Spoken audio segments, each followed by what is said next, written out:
Yes नमस्कार विद्यार्थी मित्रांनो, क्रिएटिव्ह मॅथ्स मराठी या आपल्या लाडक्या यूट्यूब चॅनलमध्ये पुन्हा एकदा तुमच्या सगळ्यांचं सहर्ष स्वागत आहे. इयत्ता 10वी भूगोलावर चर्चा करतोय. उद्या आहे आपला भूगोलाचा पेपर. भोलानाथ उद्या आहे भूगोलाचा पेपर.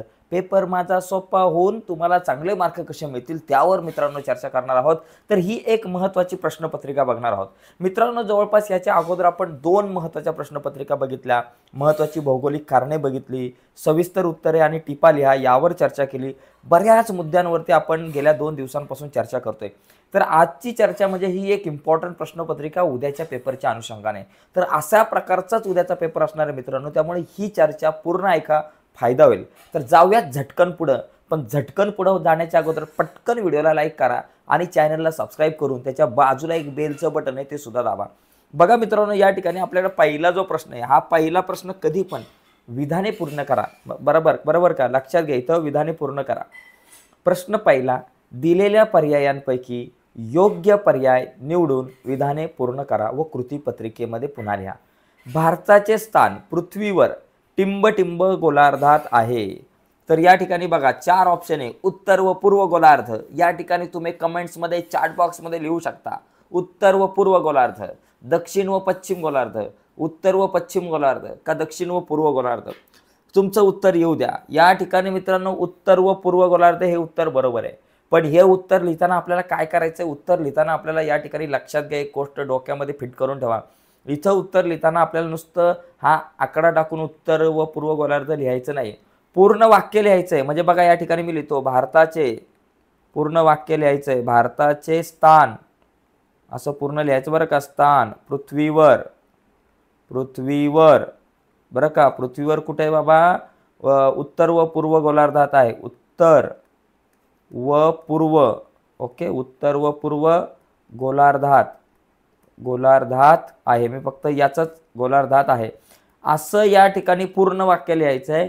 आणि जे या ठिकाणी तुमचं उत्तर आहे त्या उत्तराखाली अशी रेष मारायची. काय तर या ठिकाणी उत्तर व पूर्व गोलार्ध हे पूर्ण वाक्य आपल्याला लिहायचं असतं. लक्षात घ्या, नुसतं एक शब्द लिहिला विषय संपला असं नाही. तर आपल्याला या प्रकारचा जर प्रश्न आला तर या प्रकारच्या प्रश्नामध्ये आपल्याला पूर्ण वाक्य लिहायचं, ही गोष्ट लक्षात घ्या. नुसतं एक शब्द लिहिला तर तुम्हाला या ठिकाणी मार्क मिळतील की नाही सांगता येत नाही.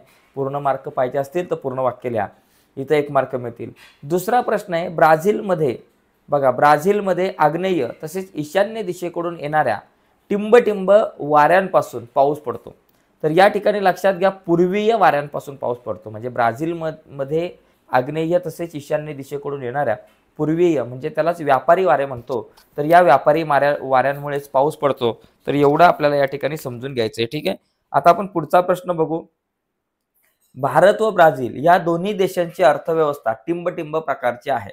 अविकसित आहे का या ठिकाणी विकसित आहे का अतिविकसित आहे का विकसनशील आहे? तर मित्रांनो, भारत हा विकसनशील देश आहे, त्याचप्रमाणे ब्राझील हा सुद्धा एक विकसनशील देश आहे. त्याच्यामुळे या दोन्ही देशांची अर्थव्यवस्था जी आहे ती विकसनशील स्वरूपाची आहे.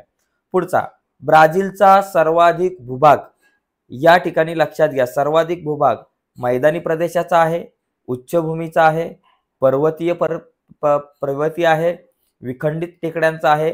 तर या ठिकाणी उच्चभूमीचा आहे. लक्षात घ्या, ब्राझीलचा बराचसा भाग जो आहे, सर्वाधिक भाग हा उच्चभूमीचा आहे. मित्रांनो, हा पहिला प्रश्न ज्यामध्ये तुम्हाला 4 पैकी 4 मार्क मिळू शकतात. आपण महत्त्वाच्या बहुपर्यायी प्रश्नांवरती चर्चा केली, त्या संदर्भातले व्हिडिओ तुम्हाला आपल्या यूट्यूब चॅनलवर बघायला मिळेल. कालच आपण ती व्हिडिओ अपलोड केली होती. त्यामुळे तुम्ही आपल्या या ठिकाणी यूट्यूबला जाऊन तुम्ही ती व्हिडिओ बघा. व्हिडिओमध्ये जाऊन ती व्हिडिओ आहे ती बघून घ्या. आता इथं बघा, या ठिकाणी अशा प्रकारे आपल्याला एक जोड्या जुळवा, हा जो प्रश्न क्रमांक दुसरा आहे ना, याच्यामध्ये जोड्या जुळवा येऊ शकतो किंवा वेगळा घटक ओळखा येऊ शकतो, असा सुद्धा प्रश्न येऊ शकतो किंवा टिपाली यासारखा पण प्रश्न येऊ शकतो. तर अ स्तंभामध्ये काय? क्षेत्रभेट. आता क्षेत्रभेट पर्यटन स्थळात जातो का आपण? गोवा आहे का? नमुना प्रश्नावली, हिमाचल प्रदेश का ब्राझील मधील सर्वोच्च शिखर? तर क्षेत्रभेटीसाठी आपण या ठिकाणी काय करतो? नमुना प्रश्नावली तयार करतो. म्हणजे या ठिकाणी हे पहिल्याच म्हणजे भेटची जोडी जी आहे ती नमुना प्रश्नावली आहे. पिको दी नेब्लिना. मित्रांनो, पिको दी नेब्लिना हे ब्राझील मधलं एक मोठं शिखर आहे, सर्वोच्च शिखर. पिको दी नेब्लिना हे ब्राझील मधलं सर्वोच्च शिखर आहे. सर्वाधिक नागरीकरण कुठं झालंय? गोव्यामध्ये. बघा, गोवा हे आपल्या भारतातलं सर्वाधिक नागरिकीकरण असलेलं राज्य आहे, त्याच्यामुळे इथं आपल्याला या प्रश्नाचं उत्तर इथं. आणि रिओ दी जेनेरिओ हे पर्यटन स्थळ आहे का हिमाचल प्रदेश तर येणार नाही, तर हे पर्यटन स्थळ येईल, त्याच्यामुळे इथं 4 नंबर आपल्याला देता येईल. तर अशा प्रकारे मित्रांनो ह्या जोड्या आपल्याला लावायच्या आहेत, जोड्या जुळवायच्या आहेत. पहिली गोष्ट जोडी लिहिताना अशी लिहायची, बाबा मी पहिलं लिहिलं क्षेत्रभेट, ओके, क्षेत्रभेट लिहिलं की त्याच्या पुढे लगेच लिहायचं बाबा क्षेत्रभेट काय बाबा, तिसरा आकडा नमुना प्रश्नावली, आणि मग त्याच्या समोर लिहायचं नमुना प्रश्नावली, ओके, प्रश्नावली. अशा प्रकारे आपल्याला या ठिकाणी जोड्या लावायच्या. अशा क्रॉस वगैरे करून जोड्या जुळवत बसायचं नाही, मार्क मिळणार नाही, ओके. या ठिकाणी काही मुलांच्या जोड्या लय भारी जुळवलेल्या असतात. एका पेपरमध्ये मी बघितलं होतं, तर आपल्या काही महाभागांनी जोड्या अशा जुळवलेल्या बघा, इथून असा आला, इथून असं काहीतरी, नंतर इथून असा, आणि नंतर इथून असा, बरं का, आणि इथून काहीतरी. आता कुठली जोडी कुठं जुळवली कसं समजणार? म्हणजे हा प्रश्न असा आहे की बाबा तुम्हीच बघा, तुम्हाला जे योग्य वाटेल ते उत्तर द्या, पैकीच्या पैकी द्या, पण तुम्ही तुमच्या जोड्या जुळवा. म्हणजे अशा प्रकारे जर जुळवल्या तर काही समजणार नाही, त्याच्यामुळे तुम्हाला मार्क मिळणं थोडंसं अवघड आहे. त्याच्यामुळं जोड्या अशाच प्रकारे जुळवायच्या आहेत, ओके. जोड्या जुळवा जरी म्हटलं तरी त्याच्या समोर तुम्हाला लिहायचं आहे. पुढचा प्रश्न बघा, प्रश्न क्रमांक 3, एका वाक्यात उत्तर लिहा. इथं कधी कधी चुकी बरोबर येऊ शकतंय, टिपा लिहा येऊ शकतो, अशा प्रकारचा सुद्धा प्रश्न येऊ शकतो, ठीक आहे. पण सध्या तरी इथं आपल्याकडे एका वाक्यात उत्तर आहे असा प्रश्न आहे. तर हा प्रश्न आपण समजून घेऊयात. बघा, ब्राझीलमधील पर्जन्य छायेच्या प्रदेशाला कोणत्या नावाने संबोधलं जातं?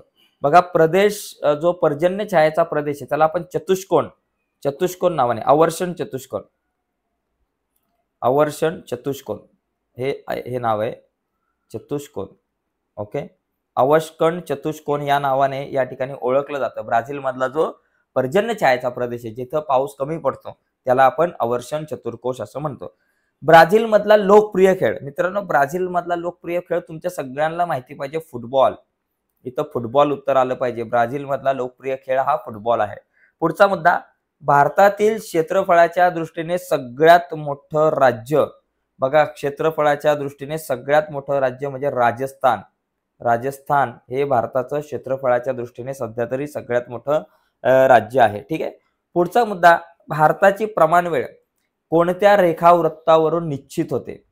बघा, भारताची प्रमाणवेळ कुठल्या रेखावृत्तावरून निश्चित होते? तर ते आपण लिहू शकतो 82°30 पूर्व रेखावृत्त. याचं उत्तर काय बाबा? 82.30 पूर्व रेखावृत्त. इथून भारताची जी प्रमाणवेळ जी आहे ती निश्चित होते असं आपल्याला म्हणता येईल. पुढचं, भारतातील शेती ही मुख्यत्वे कोणत्या प्रकारची आहे? तर भारतातील शेती ही मुख्य निर्वाह प्रकारची आहे. आपल्या देशातली जी शेती आहे ती निर्वाह प्रकारची असं म्हणता आलं पाहिजे. तर या 5 पैकी कुठल्याही 4 प्रश्नांची उत्तरं लिहायची. एका बरोबर प्रश्नाच्या उत्तराला 1 मार्क, त्यामुळे इथे 4 मार्क. मित्रांनो, पहिले 3 प्रश्न असे असतात की ज्याच्यामध्ये आउट ऑफ मार्क मिळू शकतात, आणि चौथ्या प्रश्नामध्ये सुद्धा तुम्हाला पैकीच्या पैकी. इतिहासापेक्षा भूगोलामध्ये पैकीच्या पैकी मार्क मिळवण्याची संधी आपल्याला जास्त असते, हे लक्षात घ्या, कारण याच्यामध्ये वस्तुनिष्ठ प्रश्न जास्त असतात. आता इथे हा एक प्रश्न आहे ज्याच्यामध्ये आपल्याला काय करायचं, प्रश्न क्रमांक 4 अ, ज्यामध्ये आपल्याला भारताचा जो नकाशा आहे त्या नकाशामध्ये आपल्याला पुढील माहिती भरायची. बघा, इथं तुम्हाला भारताचा नकाशा येऊ शकतो किंवा ब्राझीलचा नकाशा सुद्धा येऊ शकतो. भारत किंवा ब्राझील या 2 देशांपैकी एक कुठला तरी नकाशा येतो, त्याच्यामध्ये माहिती भरायला प्रश्न विचारला जातो.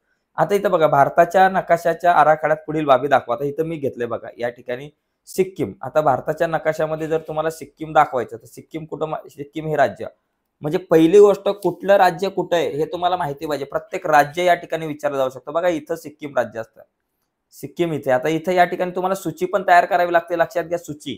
आता मी इथं सूची तयार करत नाही कारण आपल्याला या ठिकाणी थोडासा वेळ कमी आहे, म्हणून इथं लक्षात घ्या, इथं सिक्कीम राज्य आहे. कुठलं राज्य कुठं आहे? जम्मू काश्मीर असेल, गोवा. सर्वाधिक नागरीकरण असलेलं राज्य म्हटलं की मग ते गोवा आपलं येऊ शकतं, मध्य प्रदेश, महाराष्ट्र, गुजरात. तर या ठिकाणी अशा प्रकारे आपल्याला इथं हे करता आलं पाहिजे. एकदम सोपा मुद्दा आहे. दुसरा मुद्दा बघा, काय, लक्षद्वीप बेटे. आता ही लक्षद्वीप बेटे ना मित्रांनो, बघा इथं कुठंतरी या भागामध्ये असतील, इथं आपल्याला दिलं नाही, पण इथे लक्षद्वीप बेटे असतात. चेन्नई बंदर.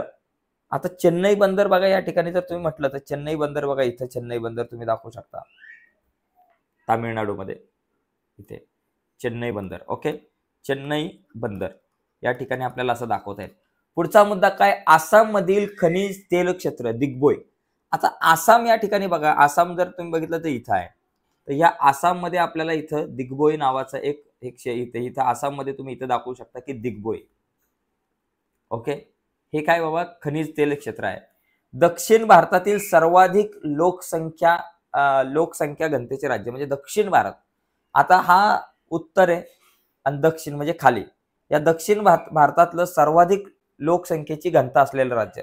तर ते राज्य म्हणजे तुमचं तामिळनाडू. बघा इथं तामिळनाडू तुम्ही राज्य लिहू शकता. तामिळनाडू. त्याच्यानंतर कर्कवृत्त. बघा कर्कवृत्त असं इथून मधून जातं. मधून जाताना आपल्याला दाखवायचं हे कर्कवृत्त इथे द्यायचं. फक्त ते डॉट डॉट डॉट डॉटची रेषा अशी असली पाहिजे, सरळ नसली पाहिजे. तर या गोष्टी नकाशामध्ये दाखवायला आपल्याला विचारल्या जातात आणि त्या नकाशामध्ये आपल्याला दाखवता आलं पाहिजे. एकदम सोपा विषय, जास्त का अवघड नसतं. ओके. याच्यामध्ये पण तुम्हाला चांगले मार्क मिळू शकतात. पुढचा या ठिकाणी प्रश्न बघा. पुढचा प्रश्न आहे बघा, आपल्याला हा जो नकाशा दिलाय, हा नकाशा वाचायचा आहे आणि या नकाशावर आधारित जे काही प्रश्न आहेत तर त्या प्रश्नांची उत्तरं लिहायची. तर हा सोपा प्रश्न असतो. नकाशामधूनच आपल्याला प्रश्नांची उत्तरं लिहायची. इथं काय दिले बाबा, या ठिकाणी नकाशामध्ये काय दिले की ब्राझील मधील कोणतेही 2 वन प्रकार सांगा. बघा मित्रांनो, विषुववृत्तीय वने लिहा किंवा उष्ण पानझडी वने लिहा, काटेरी वने लिहा. कुठलेही 2 या ठिकाणी आपल्याला वनांचे प्रदेश किंवा यापैकी कुठलेही 2 लिहिले तरी चालेल. गवताळ प्रदेश, उष्ण गवताळ प्रदेश, दलदलीचा प्रदेश, समशीतोष्ण गवताळ प्रदेश. पण शक्यतो जिथे वने शब्द आहे तोच लिहा, डोक्याला ताप नको. तर अशा प्रकारे प्रश्न इथंच उत्तर असतात, इथं बघून लिहायचे असतात. त्याच्यामुळे या प्रश्नात प्रत्येकाला 4 पैकी 4 मार्क. मित्रांनो 5 प्रश्न असतात, त्यापैकी 4 प्रश्नांची उत्तरं लिहायची, ती पण इथं बघून. पुढचा प्रश्न आपल्याकडे आहे, नकाशात दाखवलेले बेट. नकाशामध्ये कुठलं बेट दाखवलं बघा, इथं मोराज बेट लिहिलंय. मोराज बेट नीट वाचा बघा, मोराज बेट आहे. झालं, आलं उत्तर पटकन. इथलं इथंच आहे. पुढचा प्रश्न आपल्याकडे काय आहे की नकाशामध्ये मगर कुठे? आता इथं मगर बघा, मगर कुठं असणार तुमची नकाशात जर तुम्ही मगर बघितली तर इथं बघा इथं मगर दिसते, ही मगर दिसली. तर ही मगर कुठे? पॅन्टेनल मध्ये. झालं, पॅन्टेनल मध्ये मगर आहे. झाला 3 मार्क फिक्स. बघा तामरीन हा प्राणी कुठे आढळतो? तामरीन हा प्राणी जो आहे तो कुठे आढळतो आपण बघूयात. तामरीन हा प्राणी अमेझॉन नदीच्या खोऱ्यामध्ये आढळतो. तसं बघायला गेलं ना, तामरीन. बघा या ठिकाणी हा जो तामरीन हा प्राणी जो आहे तो अमेझॉन नदीच्या खोऱ्यामध्ये आपल्याला आढळतो, हे लक्षात घ्या. तर इथं तुम्ही लिहू शकता तामरीन हा जो प्राणी आहे तो अमेझॉन नदीच्या खोऱ्यामध्ये ओके इथं आढळतो, ते लिहायचंय. त्याच्यानंतर आपल्याकडं नकाशातील दक्षिणेकडील गवताळी प्रदेश कुठला? आता दक्षिणेकडचा आपल्याला गवताळी प्रदेश आपल्याला बघायचा आहे. दक्षिणेकडील बघा, आता याच्यामध्ये दक्षिण, आता बघा तुम्हाला नकाशाची ओळख असली पाहिजे की उत्तर, दक्षिण, पूर्व, पश्चिम हे माहिती पाहिजे. आता बघा कधी सुद्धा वरची इथं दिलेलं असतं उत्तर, वरची बाजू नेहमी उत्तर असते. खाली जर आपण बघितलं या नकाशामध्ये, खाली जर बघितलं तर दक्षिण, ओके, या बाजूला पूर्व आणि या बाजूला पश्चिम. आता आपल्याला काय विचारलंय या ठिकाणी प्रश्न, दक्षिणेकडचा गवताळी प्रदेश. दक्षिण कुठं आलं बाबा? इथं खाली दक्षिणेकडचा बघा, दक्षिणेकडचा गवताळी प्रदेश इथं पंपास, हा दक्षिणेकडचा गवताळी प्रदेश आहे. कुठलाही सांगितलेलं. उत्तरेकडचा विचारला तर आपल्याला तो उत्तरेकडचा लिहिता आला पाहिजे. पूर्वेकडचा विचारला तर पूर्वेकडचा, पश्चिमेला कुठला आहे, काही विचारलं जाऊ शकतं. आपल्याला त्या प्रश्नांची उत्तरं देता आली पाहिजे. ठीक आहे, इथं पंपास या ठिकाणी याचं उत्तर असणार आहे. पुढचा मुद्दा बघा या ठिकाणी. 5वा जो प्रश्न आहे, भौगोलिक कारणे द्या. बघा मित्रांनो, हा प्रश्न इम्पॉर्टंट आहे आणि आपण सगळी भौगोलिक कारणं म्हणजे आतापर्यंत बोर्डाच्या परीक्षेत आलेली काही महत्वाची भौगोलिक कारणे यावर ऑलरेडी एक व्हिडिओ बनवली, अर्ध्या पाऊण तासाचीच व्हिडिओ आहे. ती व्हिडिओ सगळे नीट बघून घ्या. त्याच्यामध्ये ऑलरेडी सगळे आपण मुद्दे जे आहेत ते घेतलेले आहेत त्या व्हिडिओमध्ये. खूप इम्पॉर्टंट व्हिडिओ आहे, त्याचा जर तुम्ही अभ्यास केला तरी तुम्हाला चांगले मार्क मिळतील. बघा या ठिकाणी जर आपण बघितलं तर इथं काय बाबा, पहिला मुद्दा, भारतात पानझडी वने आढळतात. तर याचं तुम्ही कारण काय लिहिणार? भारतामध्ये पानझडी वने आढळतात याचं पहिली गोष्ट, पहिला पॉइंट. आता याच्यामध्ये जर तुम्हाला मुद्दे जर सांगायचे झाले तर या ठिकाणी आपला पहिला मुद्दा बघा या ठिकाणी काय येऊ शकतो. इथं आपण लिहू, भारतात पानझडी वने आढळतात. पहिला मुद्दा बघा, 1000 मिलीमीटर, आपण म्हणू शकतो 1000 मिलीमीटर ते 2000 मिलीमीटर पर्जन्याच्या प्रदेशात पानझडी वने आढळतात. काय? 1000 मिलीमीटर किंवा 2000 मिलीमीटर प्रदेशात पर्जन्याच्या प्रदेशात पानझडी वने आढळतात. दुसरा मुद्दा, भारतामध्ये बहुतांश ठिकाणी 1000 ते 2000 मिलीमीटर इतका पाऊस पडतो. झाला, विषय संपला. भारतात, मग इथं भारतात आलं. पाठ करायचं कसं लक्षात ठेवायचं, 1000 ते 2000 लक्षात ठेवायचं. ज्या प्रदेशामध्ये 1000 ते 2000 मिलीमीटर पाऊस पडतो त्या प्रदेशामध्ये पानझडी वने आढळतात. भारतामध्ये बहुतांश भागात 1000 ते 2000 मिलीमीटर इतका पाऊस पडतो. झालं. तिसरा पॉइंट तुम्ही लिहू शकता, उन्हाळ्यात बाष्पीभवनाने पाणी कमी होऊन भारतातल्या बहुतांश भागात कोरड्या ऋतूत उन्हाळ्यामध्ये वनस्पतींची पाने गळून पडतात. मग तिसरा मुद्दा तुम्ही काय लिहाल की भारतामध्ये उन्हाळ्यामध्ये बऱ्याच ठिकाणी पाण्याची कमतरता भासू नये म्हणून झाडांची पाने गळतात, म्हणून भारतात पानझडी वने आढळतात, विषय संपला. तर अशा प्रकारे आपल्याला या प्रश्नाचं उत्तर जे आहे ते आपल्याला सांगता आलं पाहिजे. ठीक आहे. आता आपण पुढचा दुसरा प्रश्न जो आहे तो आपण बघून घेऊयात. दुसरा प्रश्न या ठिकाणी आपल्या समोर आहे की ब्राझीलमध्ये पर्यावरण स्नेही पर्यटनाचा अधिक विकास केला जात आहे. तो का केला जात आहे पर्यटन स्नेही? कारण गरजेचं आहे. कारण बघा विषय काय की पांढऱ्या शुभ्र वाळूच्या पुळणी म्हणजे ब्राझीलमध्ये बघण्यासारखं काय काय आहे पर्यटन स्थळ, त्या पर्यटन स्थळाची पहिले नावं लिहून टाका. त्याच्यामध्ये ब्राझीलमधील वाळूच्या पुळणी, स्वच्छ सागरी किनारे आहेत तिथं, निसर्गरम्य बेटे, अमेझॉन नदी खोऱ्यातील सदाहरित घनदाट वने अरण्य, प्राण्यांच्या व पक्ष्यांच्या विविध जाती, विविध उद्याने इत्यादी आकर्षणामुळे ब्राझीलमधील पर्यटन व्यवसाय जो आहे तो खूप मोठ्या प्रमाणे वाढत आहे, गतिमान होत आहे. आणि पर्यटन व्यवसायातील वाढीमुळे होणारे प्रदूषण, पर्यावरणास होणारी हानी इत्यादी दुष्परिणाम रोखणं गरजेचं आहे. म्हणजे या पर्यटनामुळे म्हणजे ब्राझीलमध्ये पर्यटनाचा विकास होत आहे आणि या पर्यटनामुळे पर्यटनामुळे काही पर्यटनाचे काही दुष्परिणाम आहेत. म्हणजे उदाहरणार्थ प्रदूषण होऊ शकतं आणि पर्यावरणाला हानी पोचू शकते. त्यामुळं या सगळ्याची काळजी घेणं गरजेचं आहे. म्हणजे पर्यावरणाला हानी पोचली नाही पाहिजे, प्रदूषण नाही झालं पाहिजे. हे जे दुष्परिणाम आहेत ते दुष्परिणाम आपण रोखले पाहिजेत. आणि पर्यावरण स्नेही पर्यटनाच्या विकासाने पर्यटन व्यवसाय याला अधिक चालना देणं गरजेचं आहे. म्हणून आपण या ठिकाणी म्हणू शकतो की ब्राझीलमध्ये पर्यावरण स्नेही पर्यटनाचा विकास केला जात आहे. ते का केला जात आहे? तर पहिलं कारण तुम्हाला लिहायचं की ब्राझीलमध्ये जी काही ठिकाणं आहेत म्हणजे वाळूच्या पुळणी आहेत, स्वच्छ सागरी बेटे आहेत, त्याचबरोबर स्वच्छ सागरी किनारे आहेत, त्याचबरोबर अमेझॉन नदीचं खोरं आहे. तर या ठिकाणी बरेच पर्यटक जे आहेत ते भेट देण्यासाठी येत असतात. त्यामुळे ब्राझीलमध्ये पर्यटन व्यवसायाचा जो आहे तो विकास होत आहे. दुसरा मुद्दा, या पर्यटनामुळे प्रदूषण व पर्यावरणाची हानी होते आणि हे दुष्परिणाम रोखणं गरजेचं आहे. म्हणून या ठिकाणी ब्राझीलमध्ये पर्यावरण स्नेही पर्यटनाचा विकास होत गेला. भारताच्या अर्थव्यवस्थेत मत्स्य व्यवसायाची भूमिका महत्वाची आहे. भारताचा जर विचार केला ना तर भारताच्या अर्थव्यवस्थेत मत्स्य व्यवसायाची भूमिका खूप महत्वाची होत चाललेली आहे. त्याचं पहिलं कारण काय माहिती का? भारतात खाऱ्या पाण्यामध्ये आणि त्याचबरोबर गोड्या पाण्यात, बरं का, भारतामध्ये खाऱ्या पाण्यात आणि गोड्या पाण्यात दोन्ही प्रकारच्या पाण्यामध्ये मत्स्य शेती केली जाते. हा एक महत्वाचा मुद्दा आहे. ब्राझीलमध्ये जर बघितलं तर ब्राझीलमध्ये गोड्या पाण्यातली मत्स्य व्यवसाय कमी केलाच जात नाही, नगण्यच आहे. तिथे फक्त किनाऱ्याचा वापर करून सागरी भाग जो आहे तिथेच समुद्र किनाऱ्यावरच मासेमारी केली जाते. परंतु भारतामध्ये खाऱ्या पाण्यात आणि गोड्या पाण्यात दोन्ही प्रकारच्या पाण्यामध्ये मत्स्य व्यवसाय केला जातो. दुसरा मुद्दा, मासे हा आहार आणि व्यवसाय लक्षात घ्या. हे दोन शब्द लक्षात घ्या, आहार आणि व्यवसाय. याच्यामध्ये तुम्ही लिहू शकता की मासे हा आहारातला एक घटक आहे आणि त्याचबरोबर रोजगार निर्मितीचं सुद्धा एक महत्वाचं साधन आहे. म्हणजे व्यवसाय मिळवण्याचं किंवा रोजगार निर्मिती पण आपण म्हणू शकतो, रोजगार निर्मितीचं एक मोठं साधन आहे मत्स्य व्यवसाय. आणि मासेमारीतून परकीय चलन मिळते. मासेमारीतून तिसरा मुद्दा, परकीय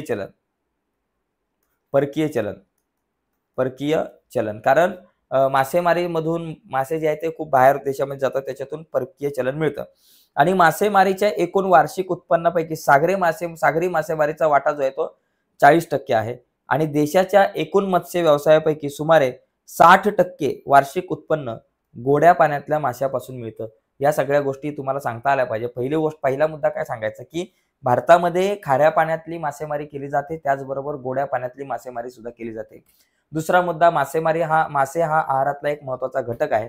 त्यामुळे मासेमारीच्या माध्यमातून खूप मोठ्या प्रमाणात रोजगार निर्मिती मिळू शकते. तिसरा मुद्दा, मत्स्य व्यवसायामधून खूप मोठ्या प्रमाणात भारताला परकीय चलन मिळते. पुढचा मुद्दा लिहू शकता की भारतामध्ये 40% मत्स्य व्यवसाय हा मासेमारी ही सागरी किनाऱ्यातून होते, म्हणजे खाऱ्या पाण्यातून केली जाते आणि 60% गोड्या पाण्यातून. तर अशा प्रकारे या प्रश्नाचं उत्तर जे आहे ते आपल्याला लिहिता आलं पाहिजे. तर एकदम सोपा मुद्दा आहे मित्रांनो. सगळे मुद्दे नीट समजून घ्या आणि बाकीचे पण व्हिडिओ जे आहेत ते आपल्या बघा. नाही तर बरीच मुलं म्हणणारे असतात की सर तुम्ही सांगितलेलं काहीच आलं नाही. ब्राझीलच्या अंतर्गत भागात खाणकाम व्यवसायाच्या विकासावर मर्यादा आल्यात. खाणकाम म्हणजे अंतर्गत भागामध्ये खाणकाम विकास जो आहे त्याच्यावर काय मर्यादा आल्या, याची काही कारण आहेत. पहिली गोष्ट बघा, ब्राझीलचा पश्चिम म्हणजे अंतर्गत जो भाग आहे या भागामध्ये खनिज साठे तुलनेने कमी प्रमाणात उपलब्ध आहेत. पहिली गोष्ट, कमी प्रमाण. याच्या ब्राझीलचा अंतर्गत भाग म्हणजे कुठला? पश्चिम भाग. पश्चिम भागामध्ये जे काही खनिज संपत्ती जी आहे, खनिज साठे जे आहे ते तुलनेने कमी प्रमाणात उपलब्ध आहेत. दुसरा मुद्दा तुम्ही लिहू शकता, ब्राझीलचा पश्चिम भाग जो आहे तो ॲमेझॉन नदीचे खोरे आहे. तिथं काय? ॲमेझॉन नदीचे खोरे आहे. आणि ॲमेझॉन नदीच्या खोऱ्यामध्ये सदाहरित वने आहेत. या प्रदेशामध्ये अतिशय दुर्गम असा भाग आहे. लोकवस्ती सुद्धा खूप विरळ आहे. त्याचबरोबर त्या ठिकाणी जाण्या येण्याच्या सुविधा म्हणजे आपण म्हणतो ना, वाहतुकीची जी साधनं आहे तिथं सुद्धा खूप कमी प्रमाणामध्ये आहेत ती. त्यामुळे अशा प्रकारच्या दुर्गम भागामध्ये खनिज संपत्तीचा शोध घेणं हे खूप अवघड होतं. म्हणून ब्राझीलच्या अंतर्गत भागात खाणकाम व्यवसायाच्या विकासाला मर्यादा आल्या आहेत असं आपण म्हणू शकतो. यानंतर पुढचा एक आपल्याकडे प्रश्न आहे, हा सुद्धा खूप महत्वाचा आहे. हा प्रश्न काय आहे की 6व्यातला अ. 6व्यामध्ये अ आणि आ असे 2 प्रश्न असतात. त्या दोघांपैकी एकच सोडवायचा असतो. अ मध्ये काय असतं की अ मध्ये तुम्हाला आलेख काढायला सांगितला जातो आणि आलेखावरचे प्रश्न म्हणजे 3 मार्काला आलेख आणि 3 प्रश्न दिले जातात 3 मार्काला, असा 6 मार्काचा प्रश्न. किंवा आ मध्ये तुम्हाला एक आलेख दिला जाईल, तो आलेख वाचून त्यावरच्या प्रश्नाची उत्तरे लिहायची. दोन्ही प्रश्न अतिशय सोपे आहेत, तर दोघांपैकी कुठलाही एक प्रश्न तुम्ही लिहू शकता. बघा, तुमच्याकडे जर पेपर लिहायला खूप कमी वेळ असेल तर तुम्ही दुसरा प्रश्न लिहा आणि वेळ असेल तर पहिला प्रश्न, ज्याच्यात आलेख काढायचा असतो. आता इथे मला काय सांगितलं की बाबा या ठिकाणी आपल्याला आलेख काढायला सांगितलं. कुठला आलेख बाबा? स्तंभालेख काढा. तर स्तंभालेख आता मी या ठिकाणी साधारणतः तुम्हाला काढून दाखवतात. इथे माझ्याकडे आलेख कागद नाही, पण कसा काढायचा ते सांगतो. सुरुवातीला हा अशा प्रकारे एक्स अक्ष काढायचा, नंतर हा असा वाय अक्ष काढायचा. ओके. याच्यामध्ये एक्स अक्षावरती काय करायचं, तुम्ही हे वर्ष दिलेले असतात, शक्यतो सगळे वर्ष एक्स अक्षावर आले पाहिजेत. हे वर्ष जे आहे ते सगळे एक्स अक्षावर घ्या कधी सुद्धा. बघा या ठिकाणी इथं काय नाही, इथं 1, 2, इथं असे पहिले टिप 1-1 सेंटीमीटरच्या अंतरावरती या ठिकाणी आपण अशा प्रकारे करू. 4, 5, 6, 7, 8. आता इथं वर्ष जे आहे ते 1960. पहिलं वर्ष काय बाबा? 1960. त्याच्यानंतर 1970, 1980, 1990. सॉरी, या ठिकाणी 1990 झालं. आणि 1990 नंतर बाबा तुमचं 2000. ठीक आहे. 1990 त्याच्यानंतर तुमचं बाबा येईल पुढे 2000. ठीक आहे. आता या ठिकाणी मी इथं लिहितो 2000. आता हे सगळे काय बाबा? आपले वर्ष आहेत. ठीक आहे. आता अक्षर खराब येईल, पण आता समजून घ्या, हे वर्ष. आणि त्याच्यानंतर ही टक्केवारी इथं लिहा. 10, 20, 30, 40, 50, 60, 70 ही टक्केवारी. आणि इथं बाबा वरती बाबा तुमच्याकडे 80 असेल, 80 नंतर 90 असेल. मग ही टक्केवारी इथं लिहायचं बरं का. या ठिकाणी इथं काय लिहायचं? नागरी लोकसंख्येची टक्केवारी. मग आता याचा मला आलेख काढायचा आणि प्रमाण लिहिणं गरजेचं आहे. प्रमाण काय लिहायचं बाबा? वाय अक्षावरती 1 सेमी बरोबर किती टक्के घेतले? 10%. मग इथं 10, 20, 30, 40, 50, 60, 70, 80 आणि पुढे 90, 100 वगैरे आपलं जाईल. आता आलेख काढणं लय सोपं असतं मित्रांनो, एकदम सोपं आहे साधा आलेख काढताना. मी तुम्हाला 1-2 स्तंभ काढून सांगतो, बाकी सगळे तुम्ही काढाल. 1960 ला किती? 47.1. मग 1907 ला 47.1 म्हणजे 50च्या थोडंसं खाली, म्हणजे असा एक स्तंभ काढायचा, मस्त पट्टीने व्यवस्थित काढायचा, झाला. एकदम सोपा विषय. दुसरा काय बाबा? 56.8. 1970 ला 56.8. मग 70 मध्ये 56.8 म्हणजे 50 आणि 60च्या मध्ये दाखवायचं कुठेतरी. पुढचा बाबा 66%. 1980 ला 66. मग 1980 मध्ये 66 म्हणजे 60च्या थोडंसं वर, 60-70च्या मध्ये. नंतर 74 1990 ला. मग 1990 ला 74 म्हणजे 70च्या थोडंसं वर. आणि त्याच्यानंतर पुढे बाबा 81. मग अशा प्रकारे स्तंभ काढत जायचे. बाकी काय मोठा एव्हरेस्ट जाऊन झेंडा न लावायचा. एकदम सोपा मुद्दा आहे. प्रमाण वगैरे व्यवस्थित लिहायचं. प्रमाण इथं लिहिणं गरजेचं आहे. आता बघा प्रश्न काय आहे, वरील आलेख काय दर्शवतो? तर ब्राझीलची नागरी लोकसंख्येची टक्केवारी, म्हणजे ब्राझीलच्या नागरी लोकसंख्येची टक्केवारी वरील आलेख दर्शवतो. कोणत्या दशकात नागरीकरणाचा वेग कमी झालेला आहे? आता वेग कमी कुठं झाला ते आपल्याला आता कसं शोधायचं, हा प्रश्न लय महत्वाचा आहे. बघा, तुम्ही जर म्हटलं नागरीकरणाचा वेग कुठं कमी आहे, बघा आता या ठिकाणी इथं 47 पासून 56 पर्यंत जर बघितलं तर साधारणतः हा जो वेग आहे 47 ते 56 पर्यंतचा हे जे वेग आहे तो साधारणतः 7मधून 6 गेले 11, साधारणतः 9 पर्यंत येतो, 9% पर्यंत येतो साधारणतः, जवळपास बरं का, मी एकदम परफेक्ट सांगत नाही. 66 ते 74 म्हणजे जर जवळपास 74 मधून 66 गेले तर जवळपास 8%च्या आसपास आहे. या दोघांचा जर विचार केला तर इथं साधारणतः तुमच्याकडे 7%च्या जवळपास आहे. आणि इथं जर बघितला तर तुमच्याकडे 81 ते जवळपास 2000 ते 2010 याच्यामध्ये 3%च्या जवळपास आहे. म्हणजे कोणत्या दशकात कमी आहे वेग? 2000 ते 2010 या दशकात कमी आहे. 1980 ते 1990 या दशकात नागरी लोकसंख्येत किती टक्क्याने वाढ झाली? आता इथं परफेक्ट आकडा लिहिणं गरजेचं आहे. इथे काय लिहायचं आपल्याला की वाढ ही जी आहे कुठल्या दशकामध्ये, इथं सांगितलं की 1980 ते 90, म्हणजे 80 ते 90 किती वाढ झाली बाबा? बघा 74.6 याच्यामधून तुम्हाला हे 66 शून्य वजा करा. 6तून 0 गेले 6, 4तून 6 जात नाही, 14तून 6 गेले, या ठिकाणी आपल्याकडे 8.6. मग इथं आपण म्हणू शकतो की बाबा 8.6% वाढ झालेली आहे. तर अशा प्रकारे या ठिकाणी या प्रश्नांची उत्तरं आपल्याला लिहायची आहेत. तर हे खूप सोपे प्रश्न आहेत मित्रांनो, जास्त काही अवघड नसतात. आता हा प्रश्न किंवा या प्रश्नाची उत्तरं द्या, हा पण खूप सोपा आहे. इथं आयुर्मान दिले, आयुर्मानाचे प्रमाण म्हणजे आयुर्मान, सरासरी आयुर्मान सांगितले, ब्राझीलचं सरासरी आयुर्मान. बघा 1960 साली 54 वर्ष होतं. 1970 ला 59 वर्ष होतं. 1990 ला तुम्ही जर 1980 ला बघितलं तर 62 वर्ष आयुर्मान आहे. 90 ला 65, 2000 ला 70, 2010 ला 73 आणि 2016 ला 75. जवळपास एवढी वर्ष माणसं जगतायत. तर हे आयुर्मान या ठिकाणी ब्राझीलचं दिलंय आणि या ब्राझील प्रमाणे भारताचं सुद्धा इथं आयुर्मान दिलेलं आहे. बरोबर, भारताचं 68 वर्ष आता सध्याचं आहे आणि जवळपास 1960 ला 41 वर्ष होतं. आता इथं प्रश्न पहिला काय आहे, 2016 ला भारतीय सरासरी आयुर्मान किती होतं? 2016 इथं आहे, शेवटी किती 68 वर्ष. मग इथं एकदम साधा सोपा विषय, 68 वर्ष, संपला विषय. पुढचा मुद्दा जर या ठिकाणी आपण बघितला तो पण आपण समजून घेऊयात. पुढचा मुद्दा आपल्याला विचारला, 1990 मध्ये ब्राझील मधले सरासरी आयुर्मान भारतापेक्षा किती जास्त आहे? 1990 मधलं ब्राझील मधलं भारतापेक्षा किती जास्त आहे? भारतात 1990 ला 58 आहे आणि ब्राझीलमध्ये 1990 ला 65 आहे. कितीचा फरक आहे? मग तुम्ही 65 मधून या ठिकाणी 58 वजा करा. 15तून 8 गेले, 5तून 8 जात नाही, 15तून 8 गेले 7, म्हणजे 7 वर्ष या ठिकाणी आपल्याकडे. 65 आणि 58च्या मध्ये इथं 7 वर्ष. इथं तुमचं उत्तर येईल 7 वर्ष या ठिकाणी जास्त आहे. अशा प्रकारे हे उत्तर आपल्याला लिहिता येईल. पुढचा मुद्दा, 1980 मधील भारतातील सरासरी आयुर्मान हे ब्राझीलमध्ये कोणत्या वर्षी होतं? म्हणजे भारतामध्ये जे 1980 होतं 54 वर्ष, ते ब्राझीलमध्ये कधी आहे? हे 54 वर्ष जर ब्राझीलमध्ये बघितलं तर 1960 ला आहे. मग इथं तुमचं उत्तर आलं पाहिजे 1960.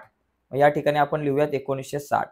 पुढचा मुद्दा, 2010 ते 2016 या कालावधीत सरासरी आयुर्मानातील वाढ कोणत्या देशात जास्त आहे? 2010 ते 16 या वर्षामधली आयुर्मानातली वाढ कोणत्या देशात जास्त आहे? आता बघा इथं किती 68 ते 67, इथं 1 वर्ष वाढलंय. बरोबर ना? किती 2016 ते 2010 इथं फक्त 1 वर्षांनी आयुर्मान वाढलेलं आहे या 10 वर्षात. आणि इथं जर बघितलं तर 75 आणि 73 मध्ये 2 वर्ष, इथं 2 वर्षांनी जास्त आहे. म्हणजे वाढ जास्त कुठे आहे? ब्राझीलमध्ये या ठिकाणी दिसते. मग 2010 ते 16 या काळामध्ये ब्राझीलमध्ये या ठिकाणी जास्त आहे आयुर्मानातली वाढ. मग या ठिकाणी आपलं ब्राझील हे उत्तर या ठिकाणी इथं येऊ शकतं. पुढचा मुद्दा, 1960 मध्ये भारताचे आयुर्मान ब्राझीलपेक्षा किती वर्षांनी कमी होते? आता 1960चा जर विचार केला तर 1960 मध्ये इथं 41 आहे आणि त्याच्यानंतर इथं 1960 मध्ये 54 आहे. मग या ठिकाणी 54 मधून 41 गेले, 4तून 1 गेले 3 आणि ते 13 वर्षाचा फरक, म्हणजे जवळपास 13 वर्षांनी कमी आहे. म्हणजे ब्राझीलपेक्षा 13 वर्षांनी कमी आहे या ठिकाणी आपण असं म्हणू शकतो. तर अशा प्रकारे मित्रांनो या प्रश्नाची उत्तर आपल्याला लिहायची असतात. अतिशय सोपा प्रश्न आहे. या प्रश्नात प्रत्येक मुलाला 6 पैकी 6 मार्क मिळू शकतात. भूगोल जो आहे हा विषय इतिहास आणि राज्यशास्त्रापेक्षा खूप सोपा आहे आणि याच्यामध्ये आउट ऑफ मार्क मिळवण्याची संधी आपल्याला जास्त असते. त्याच्यामुळे इथले मार्क अजिबात सोडू नका. पुढचा प्रश्न बघा, 7वा प्रश्न आहे. खालील प्रश्नांची सविस्तर उत्तरे द्या. तर हा प्रश्न बघा, तुम्ही या ठिकाणी याच्यामध्ये आपल्याला दिलंय की तुम्ही क्षेत्रभेटीत सहभागी होणार असाल तर कशी तयारी कराल? काय काय तयारी कराल क्षेत्रभेटीत सहभागी होण्यासाठी? आणि वनक्षेत्रास भेट देण्याची प्रश्नावली तयार करा. मग वनक्षेत्रात भेट देण्यासाठी तुम्हाला प्रश्नावली तयार करायची आहे. प्रश्न तयार करायचे.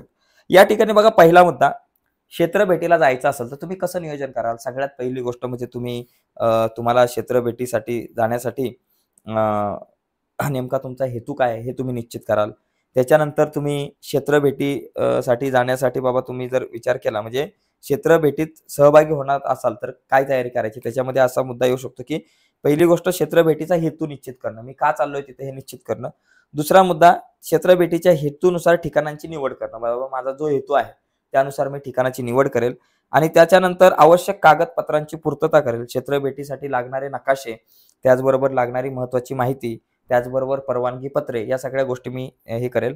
आणि त्याचबरोबर क्षेत्रभेटीसाठी जात असताना मी पाण्याची बाटली असेल, त्याचबरोबर वेगवेगळ्या प्रकारचे नमुने गोळा करण्यासाठी काही पिशव्या असतील, कागदी पिशव्या असतील, किंवा तिथे जर पाणी वगैरे तिकडचं गोळा करायचं असेल तर त्यासाठी मी काही डबे वगैरे सुद्धा आपण घेऊन जाऊ शकतो. तर अशा खाण्यापिण्याच्या काही वस्तू छोट्या थोड्याफार आपण आपल्यासोबत घेऊन जाऊ शकतो. म्हणजे अशी जी काही तयारी कराल, प्रथमोपचार पेटी घेऊन जाईल, तर या सगळ्या गोष्टी त्याच्यामध्ये इन्क्लूड झाल्या पाहिजे.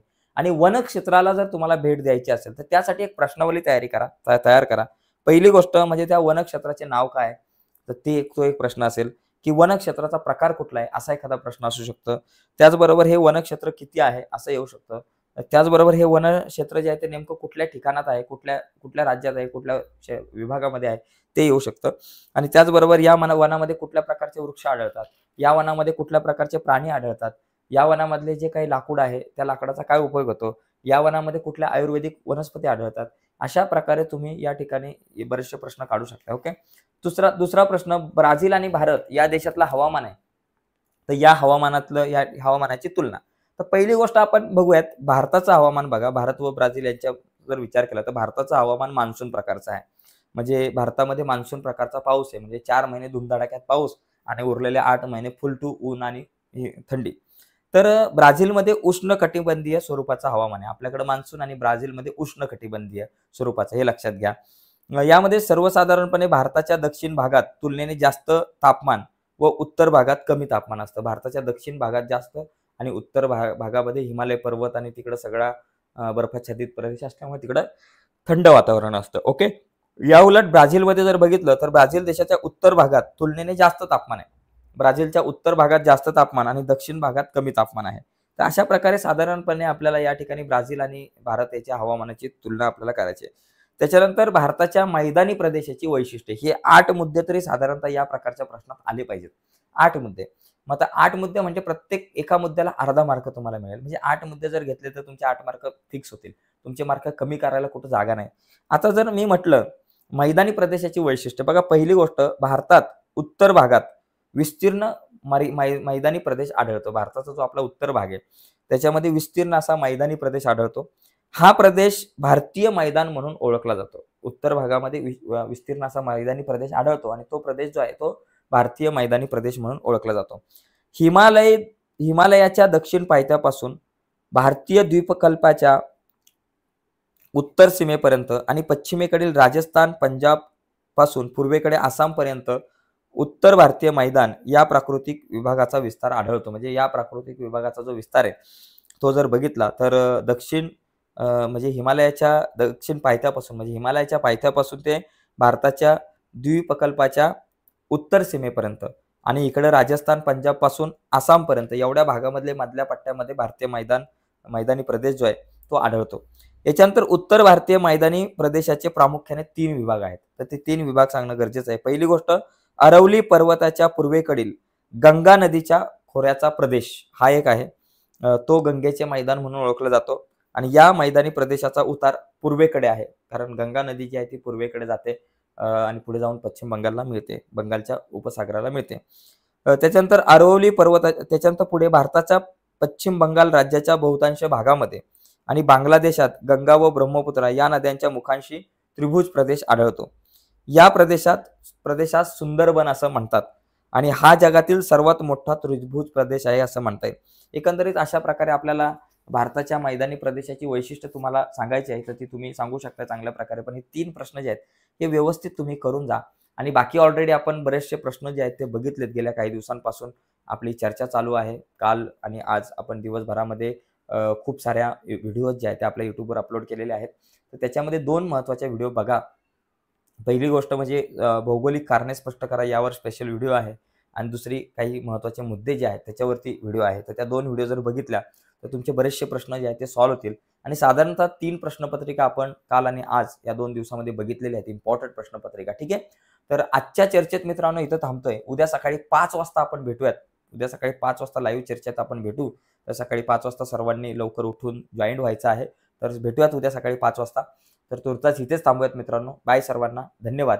जाता जाता व्हिडिओला लाईक करा, चॅनल सबस्क्राईब करून ठेवा, जेणेकरून तुम्हाला आमची व्हिडिओ जी आहे तिची नोटिफिकेशन भेटत जाईल. आणि कारण आपल्याला भूगोलाचा पेपर झाल्यानंतर इयत्ता 10वीच्या बोर्डाच्या परीक्षेचा जो निकाल आहे त्याच्या महत्त्वाचे अपडेट्स, त्याचबरोबर 11वीची ॲडमिशन प्रोसेस असेल, त्याचबरोबर भविष्यामध्ये पुढे तुम्हाला काय काय करता येईल त्या अनुषंगाने आपल्याला काही व्हिडिओज बनवायचे आहेत. काही मुद्द्यांवरती चर्चा करायची आहे करिअर गायडन्सच्या अनुषंगाने. आणि त्याचबरोबर 11वीच्या सुद्धा व्हिडिओ आपण आपल्या यूट्यूब चॅनलवर पुढच्या वर्षी बनवण्याचा प्रयत्न करणार आहोत. त्यामुळं 11वीचे व्हिडिओ ऑलरेडी आहेत काही, तर 11वीच्या अभ्यासासाठी सुद्धा चॅनल खूप महत्त्वाचा आहे तुमच्यासाठी हा. ठीक आहे. तर सध्याच्या व्हिडिओमध्ये इथेच थांबूयात. बाय मित्रांनो, धन्यवाद.